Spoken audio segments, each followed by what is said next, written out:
Hey, my dear students, welcome back. In this video we are going to learn reaction of amines that are very important for organic chemistry exam. Without any further ado, let's dive into it. Let's start now with alkylation and acylation of amines.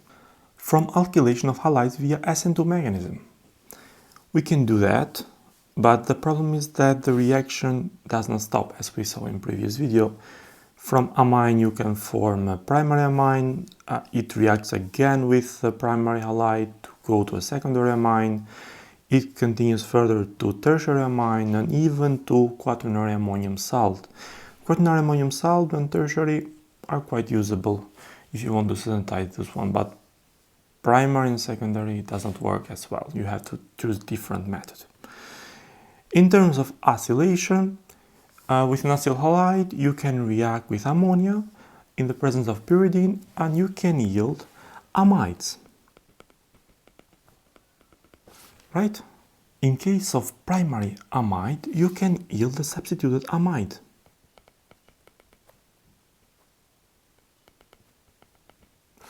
And if you use a secondary amide, you can yield the desubstituted amide.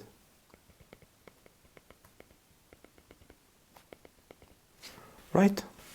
Let's move further. Hofmann elimination. Don't confuse with Hofmann rearrangement. On that case, we lose one carbonyl. But in this case, is elimination to yield alkenes. Now, if we start from this amine and treat that with excess of methyl iodate to make the ammonium group a better leaving group. That's the reason that we treat with this one. First, you are going to form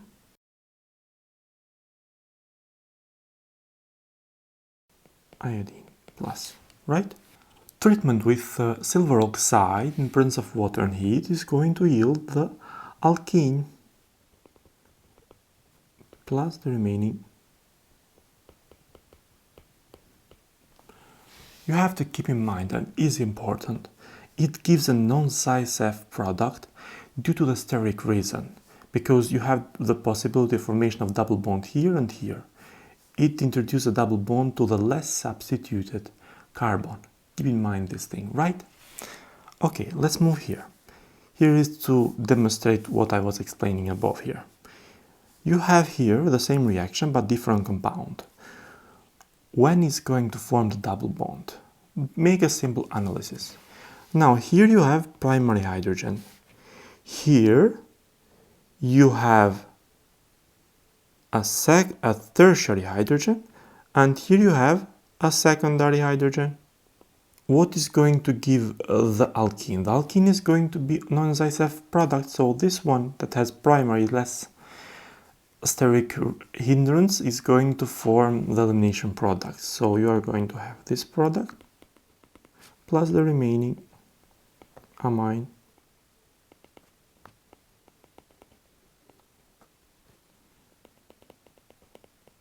Right?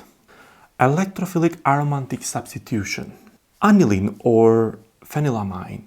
Yes, it is a great activating group and it orients in ortho and para. But the problem is that the reaction goes polysubstituted, as in this case, 3 chlorines in ortho and para. If you cannot do also Friedel-Crafts reaction because this ammonia has this lone pair that makes a mess, right? Instead, we convert first amine to amide, that is again ortho and para activator, but less reactive than ammonia.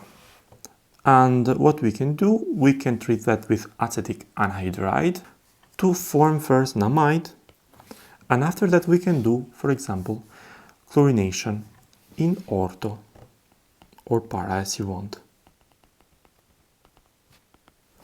And if you do hydrolysis in basic condition, you convert again this compound to amine, and the chlorine remains here and is monosubstituted, right? And the acetate moves aside. Let's move now to one of the most popular reactions in organic chemistry, that are Sandmeyer reactions or Diazonium salts. They have a lot of advantages. They work only with arylamines, not with alkylamines. Be careful. What we do, we take a primary amine, like in this case aniline. We treat that with nitrous acid, not nitric acid, HNO2, not HNO3. Be careful here.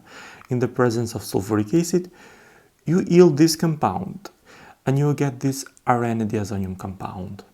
The diazonium group in diazonium salts can be replaced by a nucleophilic substitution reaction, right? Let's try it in action. For example, we prepared it with nitrous acid in the presence of sulfuric acid, and here we have it. We write also this one. You can write it here or you can write it straight here. With HBr, it requires a catalyst, copper bromide, or the corresponding halogen catalyst in the presence of copper 1 valent, right? Not copper 2 valent, it's copper bromide. Okay, so what is going to form is going to have the bromination, right? Now, if you treat this diazonium salt with copper oxide and the presence of copper nitrate, you are going to yield a compound that we weren't able to do that previously. So you can yield, somebody has it in mind, phenol that is greatly used in organic chemistry synthesis. That OH group is not a good living group, but this way to prepare it is excellent, right? Keep in mind this reagent, copper oxide, copper nitrate, to yield phenol from diazonium compound. If you treat that with sodium iodide, it does not need that copper iodide at all. It works very well, and you make iodation of the benzene.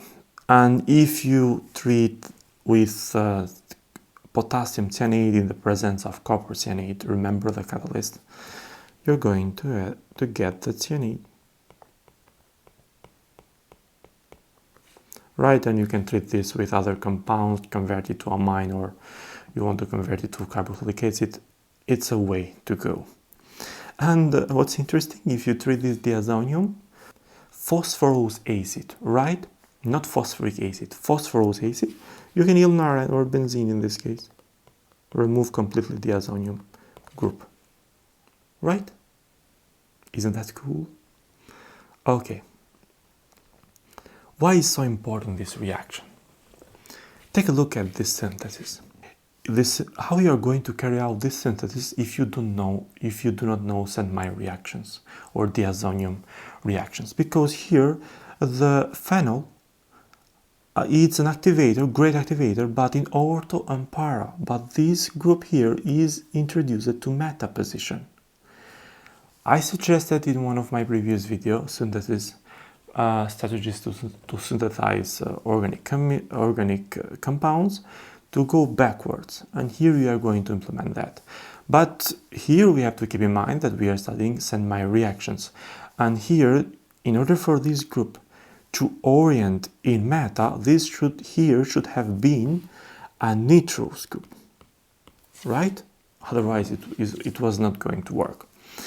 Okay, so this group here should have been here to activate this in meta. So let's go backwards. How we introduce the phenol? So what we did, remember? We just said copper oxide, copper nitrate, right? Water. Now here we had the Sandmeyer diazonium compound.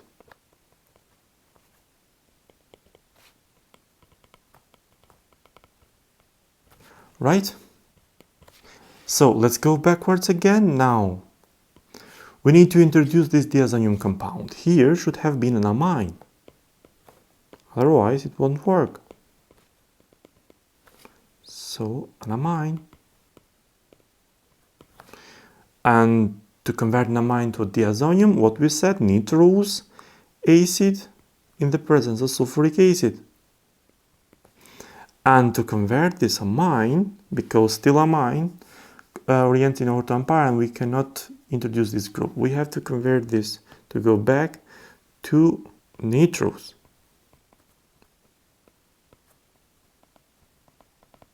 What we learned is that you can convert a nitro group with to amine by using what? Tin chloride in the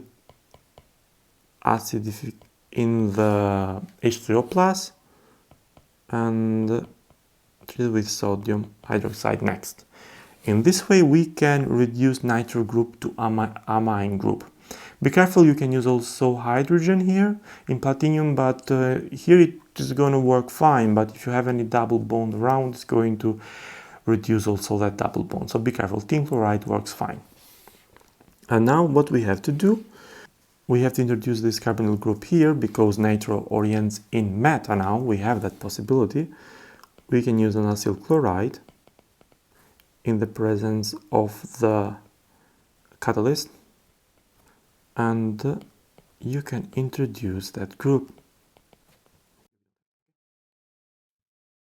So to introduce the nitro group, we have learned in electrophilic aromatic substitution H2NO3, H2SO4, so nitric acid in this time to introduce the nitro group, right?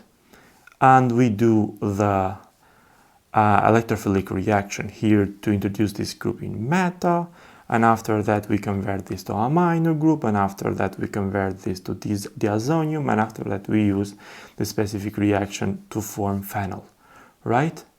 It is hard, I know, but practice makes you perfect. Practice as much reactions with this kind of strategy.